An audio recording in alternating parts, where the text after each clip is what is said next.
Hi everyone, Dr. Emmy from Pain Free and Fit and Posture Size. Today we've got a great exercise for those of you out there with spondylolisthesis known as the band walk. Hope you enjoy.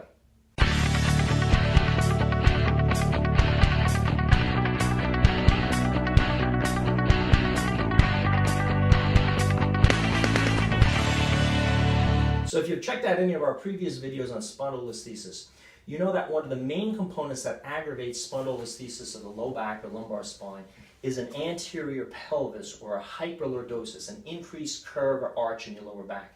An anterior pelvis is where your pubic bone sits lower than your tailbone. In normal good alignment and posture, they should be level.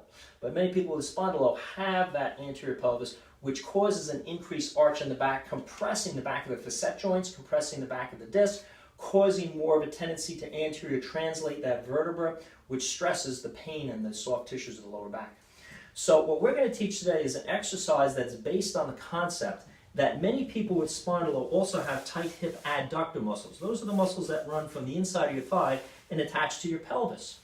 Because those muscles are tight, when you separate your legs and try to stretch them, they pull the front of the pelvis forward, and that accentuates the arch in your lower back.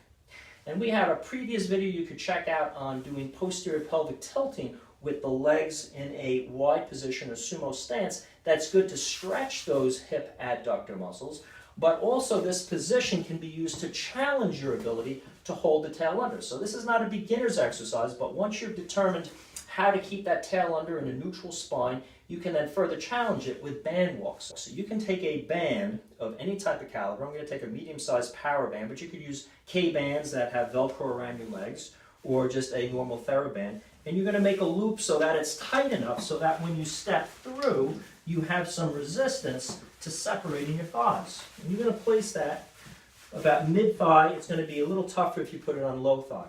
And the idea here is as we separate our legs, that band is stretching and we're engaging our hip abductor muscles. Now, these are muscles on the side of our hip like the glute medius that many times are weak in spondylolisthesis and other types of lower back pains.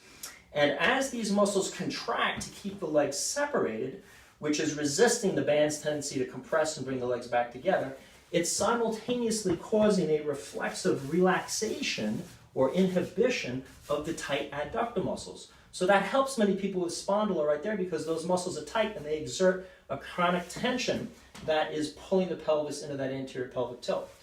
The other thing that's happening is as our legs are separating, we're mechanically causing a tendency to anterior pelvic tilt. So we need more tail under tension and movement to position ourselves in our proper neutral spine. Now, if you don't know what your neutral spine is, go to either the Pain Free and Fit or Posture Size website, check out our free body analysis, learn what your various mechanical issues are, what your posture issues are, figure out how to get yourself in good alignment, good neutral spine position, so the low back's in a stable position, a safe position. We've also talked about that in previous videos.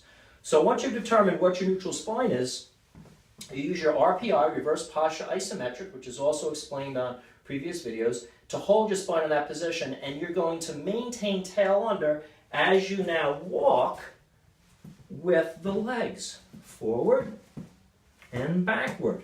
You can even use that side to side. And what's happening here is as the legs separate, all those benefits are happening. You're contracting your hip abductors, they're reflexively inhibiting the hip adductors, inner thigh muscles, relaxing them. And because the legs are wide and you've got resistance, making it even harder to hold them wide, the tail wants to naturally pop up. So you're using a lot of abdominal activity to keep the pubic bone up and the tail under as you walk sideways or front and back. And what a great exercise that is. You can even use diagonal movements, front and back, going both ways. And each time you switch direction, the tendency to lose your neutral spine is greater. So remember, holding a neutral spine, holding spinal stability is most challenged whenever we change directions. It's going to be the toughest time to hold it. That's when you need the most focus in terms of maintaining that neutral spine, keeping that tail under with abdominal tension, and avoiding the arching of that lower back. If you like this video and would like to learn more on spondylolisthesis exercises, feel free to subscribe to our channel. We've got a lot of great videos here.